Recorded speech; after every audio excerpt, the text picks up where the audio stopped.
অবশেষে 17 বছর পর জামিন পেলেন বিনা বিচারে আটক থাকা শিপন। তবে জামিন পাবার সংবাদে আনন্দ নেই তার চোখে মুখে, আছে ভাবলেশহীন চাহনি।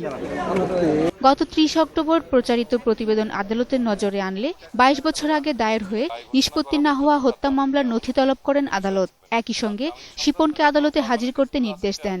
শুনানি শেষে জামিনে মুক্তির আদেশ দেয় বিচারপতি এম ইনায়েতুর রহিম ও জেবিএম হাসানের বেঞ্চ। 60 কার্য দিবসের ভিতর ট্রায়ালটা শেষ করতে, বাইরে হওয়ার পরে যদি সে আর কোনো কোথাও যাওয়ার জায়গা না থাকে তাহলে বলছে তাকে দরখাস্ত করতে ডিস্ট্রিক্ট ম্যাজিস্ট্রেটের কাছে। আদালতে জিজ্ঞাসাবাদে শিপন বলেন তিনি হত্যাকাণ্ডে জড়িত নন। ঘটনার পর তাকে ধরে নিয়ে হাত কেটে দেয়া হয়। শুধুমাত্র রাষ্ট্রের ব্যর্থতা না, এটা বিচার বিভাগেরও ব্যর্থতা এবং এটা বিচার বিভাগ রাষ্ট্র উভয়ের জন্য লজ্জাকর। এ ধরনের ঘটনা লজ্জাজনক বলে মন্তব্য করেছেন আইনবিদরা। এটা কিন্তু আমাদের যারা আইনজীবী আছে, প্রসিকিউশন এবং ডিফেন্সে, তাদেরও দায়িত্ব এটা আদালতের দৃষ্টিতে আনা। দায়িত্ব সঠিকভাবে পালন করলে বিনা বিচারে দীর্ঘদিন কেউ আদালতে থাকবে। মাহতাব নামের এক ব্যক্তিকে হত্যার অভিযোগে 1994 সালে সূত্রাপুর থানায় মামলা হয়। মামলার 2 নম্বর আসামি মোহাম্মদ শিপন 2000 সালের 7 নভেম্বর থেকে কারাগারে আছেন।